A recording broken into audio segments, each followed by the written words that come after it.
Hi everyone, welcome to the first recording for S6 Political Science. Today we're going to talk about multi-level governance. We've talked about governance before and different forms of government, but we're going to go into some detail. Okay.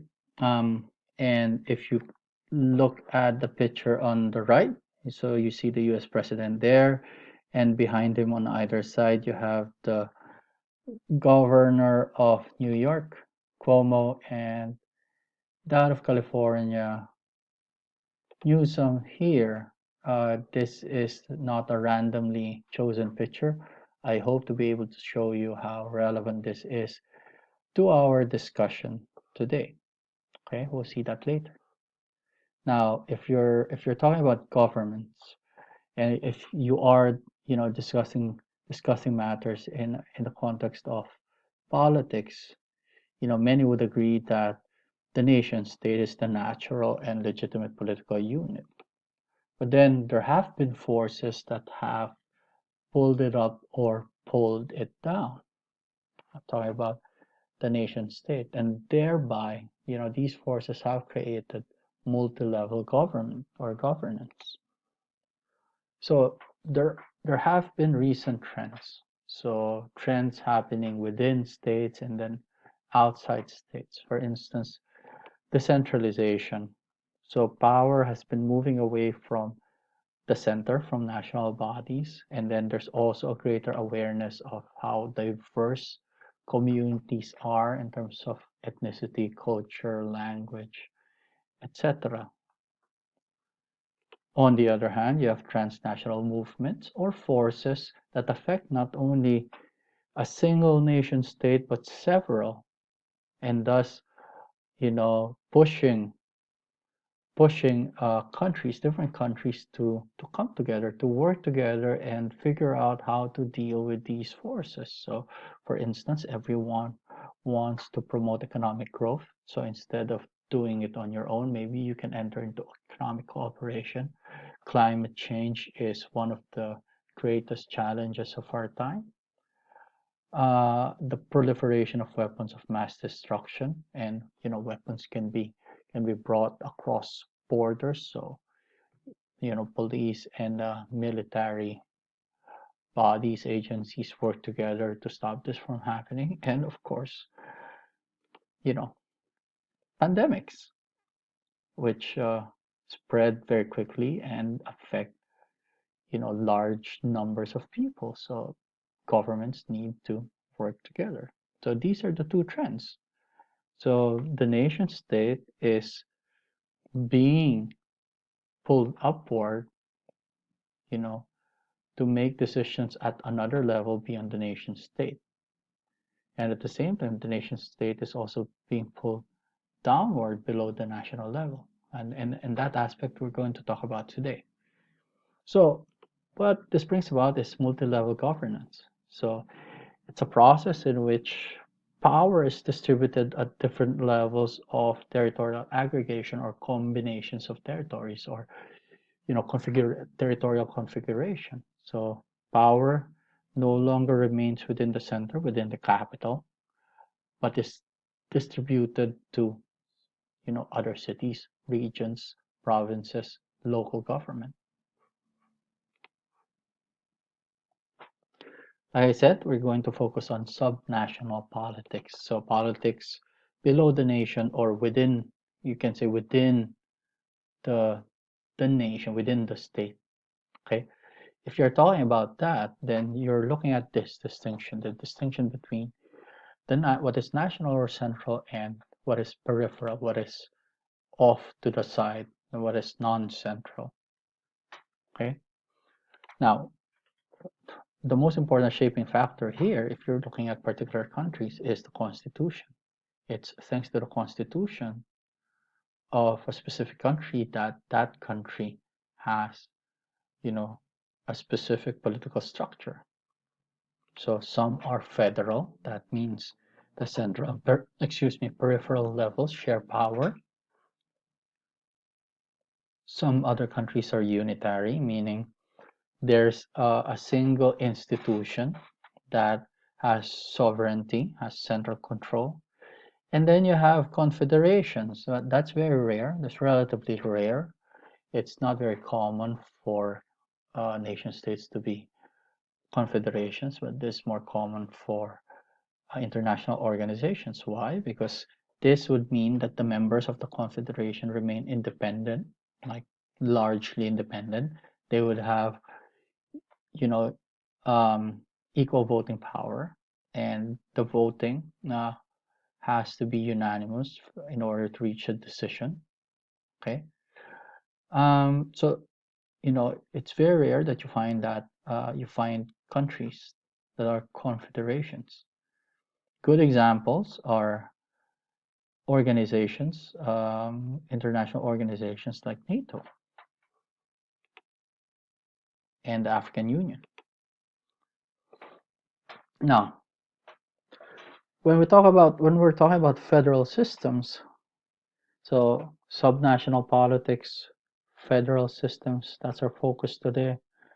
A chunk of countries around the world are federal. They have a federal system. If you look at Pakistan, for instance, that's 4 provinces and 4 territories. Brazil has 26 states within it, and you have other big countries. Usually, they're large, sprawling countries. Okay, in terms of landmass, that's what I mean. Now, some of the features are that, like I said, the key feature is that there is power sharing between the central authority and the peripheries. Okay, so this means that non-encroachment is ensured. So clearly defined powers, jurisdiction, authority. It's a kind of middle way between confederation, which is very loose, a loose organization, and a unitary state, which is more central, where there's more concentration of power in a single body. You could also say that it's a compromise between effective central power and regional diversity. So you have a power that's able to make people obey, but at the same time, you are taking into account the differences between these various territories. And in a way that ensures checks and balances. So the central power cannot just do whatever it wants, because there are bodies out there in the periphery that has powers of its own. Bodies that have powers all of their own. Now, why would countries want to adopt a federal system? Maybe because they were long established political communities and they want to come together, but they still want to maintain a degree of sovereignty, power unto themselves, and freedom, autonomy. For instance, the original 13 colonies of the US, and then the German states after the war, 11 after the war, the Second World War, and then 16 after after the end of the Cold War. Or, these diverse bodies or entities, they came together, but they wanted to have a clear voice on the international stage. Okay, they want an identifiable voice, or maybe they perceive a threat from the outside.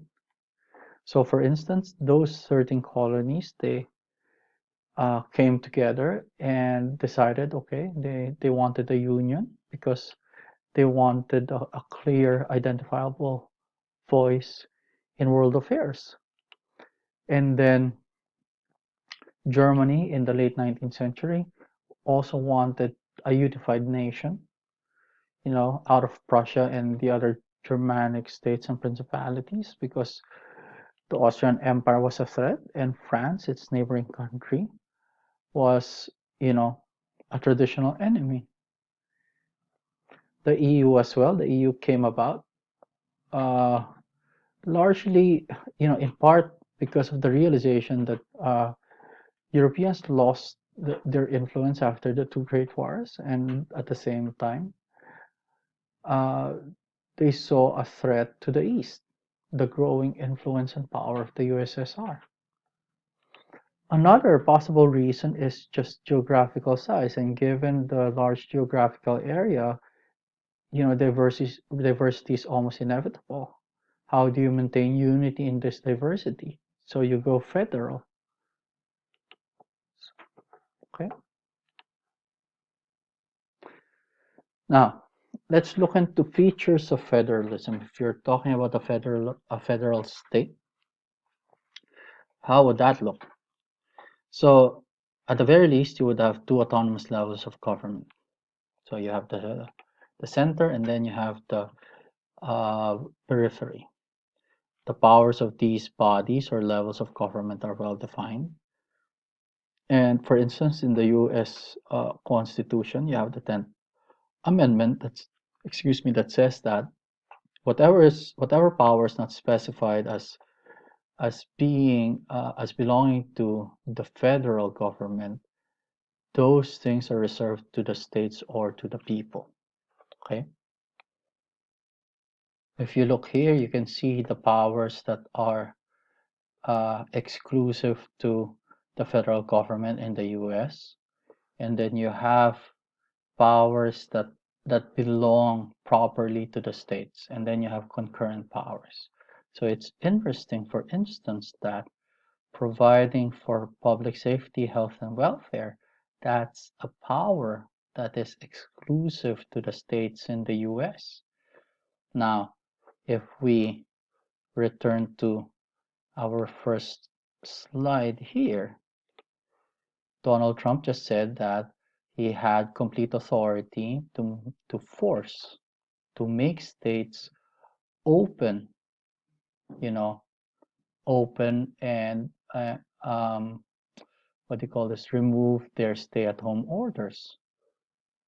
Now, is that true? There's a bit of a debate about that, given the fact that some powers belong to the states, to the periphery, and powers that do not belong to the federal government.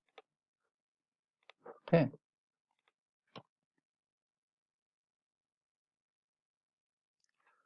So you have autonomous levels of government.